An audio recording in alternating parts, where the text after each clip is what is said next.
વર્ષથી અધૂરી કામગીરીને લઈ આમ આદમી પાર્ટી સંજેલી દ્વારા દાહોદ ડેપો મેનેજરને અપાયું આવેદનપત્ર।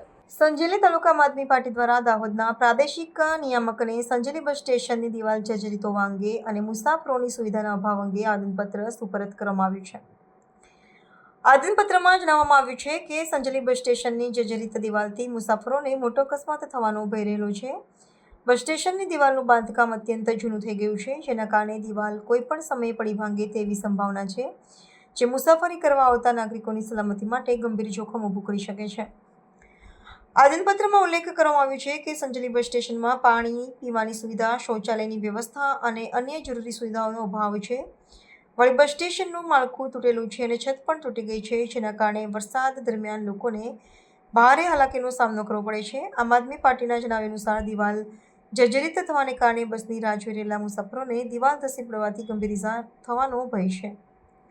પક્ષ દ્વારા તંત્રને રજૂઆત કરવામાં આવી છે કે જો જર્જરિત દિવાલ પડી ભાંગશે અને કોઈ અકસ્માત સર્જાશે તો તેની જવાબદારી કોની રહેશે।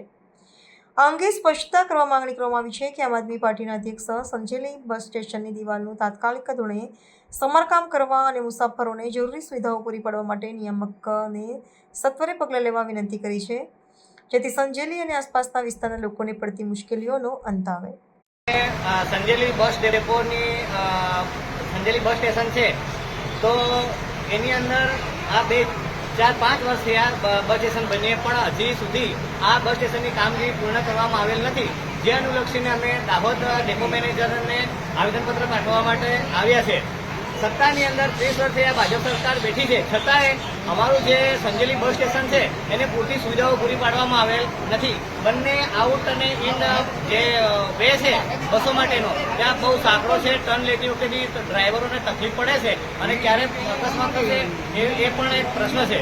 બીજી બાજુ જોવા જઈએ તો જે કામ કરવામાં આવેલ છે તેની ત્રણેય બાજુએ ખાઈ હોય એવા ઊંડા ખાડાઓ છે, એક બાજુ જાડી જાખરા છે, તો બીજી બાજુ સંજેલીનું ગંદુ ગટરોનું પાણી ભરાયેલું છે, જેના કારણે વે પરથી બસ ક્યારે એની અંદર ખાબકે અને અકસ્માત સર્જાય એ પણ એક પ્રશ્ન છે। તો અમે આજ રોજ એમને વિનંતી કરવા માટે આવ્યા છે કે જે સંજેલી બસ ડેપો છે એ સંજેલી બસ ડેપોની અંદર એક તો શૌચાલય પણ તૂટેલું છે, પાણીની પરબના નળ તૂટેલા છે અને જ્યાં કૂવો કરવામાં આવેલો છે પાણી માટે તે પણ ગંદુ પાણી સંજેલીનું ભરાય છે, જેના કારણે રોગચાળો પણ ફાટી નીકળવાની શક્યતાઓ રહેલી છે।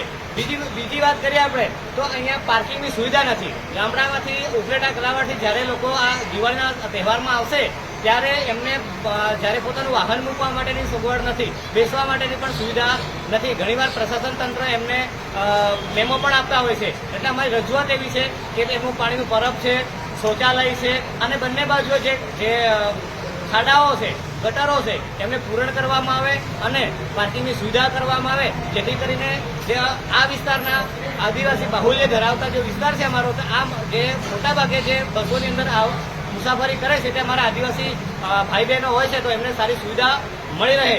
સાથે સાથે સંજેલીના જે વેપારીઓ છે, અન્ય મિત્રો છે જે બસથી મુસાફરી કરતા હોય એમને પણ સગવડ મળી રહે, એ અનુલક્ષીને આજ રોજ અમે ડેપો મેનેજર ઝાલોદને અનુલક્ષીને આવેદનપત્ર પાઠવીએ છીએ। આપનું નામ? અલ્પેશ ચારે।